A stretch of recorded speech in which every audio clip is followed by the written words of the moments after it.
கேட்குறவன் கேனியா இருந்தால் எலி ஏரோப்ளைன் ஓட்டுமா. அதாவது டிவிகே தலைவர் விஜய்க்கு ஆதரவு கொடுக்கலன்னா தமிழ்நாட்டில் குடியரசு ஆட்சி வந்துடும். குடியரசு ஆட்சி வந்துச்சுன்னா என்ன ஆகும்? பிஜேபி உள்ளே வந்துடும். இது நம்ம திருமாவளவன் சொல்கிறது. ஆனால் இதே திருமாவளவன் என்ன சொன்னார்னா, விஜய் பிஜேபியோட பி டீமு, ஆர்எஸ்எஸ் உடைய வளர்ப்புன்னு சொன்னவர் இன்னைக்கு ஏன் ஆதரவு கொடுத்தாரு? அப்போ நம்மளாம் கேனிங்க தானே.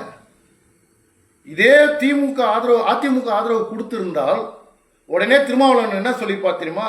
நாங்கள் முன்னாடியே சொன்னோம்ல, டிவிகே பிஜேபியோட பி டீம்னு இன்னைக்கு நிரூபணமாச்சின்னு சொல்லியிருப்பார். அதே நேரத்தில் ஸ்டாலினுக்கு ஏன் இவ்வளோ அக்கறை? 6 மாதம் விஜய் கட்சியை நாங்கள் டிஸ்டர்ப் பண்ண மாட்டோம், கவர்னருக்கு கண்டனம் தெரிவிக்கிறது. ஐயுஎம்எல் தலைவர் காதர் மொய்தீன் நாங்கள் ஸ்டாலின் சொல்லாமல் எதையும் செய்ய மாட்டோம்னு சொன்ன இடத்துல இப்போ திமுன்னு ஐயுஎம்எல் விஜய்க்கு ஆதரவு கொடுத்துருக்குறாங்க, 2 கம்யூனிஸ்டுகள் ஆதரவு கொடுத்துருக்குறாங்க, திருமாவளவன் ஆதரவு கொடுத்துருக்குறாங்க. ஆக மொத்தத்தில் மு.க. ஸ்டாலின் போட்ட விரித்த வலையில் விஜய் சிக்கிக்கிட்டார். இவங்க நிச்சயமா என்னன்னா, விஜய் ஆட்சிக்கு வந்த உடனே பார்ப்போம்னா ஒரு சட்டத்தை கூட நிறைவேற்ற விட மாட்டாங்க. எங்களை கேட்டு தான் பண்ணணும். இந்த 10 பேர் விஜயை கண்ட்ரோல் பண்ணதுக்கு அதிக வாய்ப்பு இருக்குது.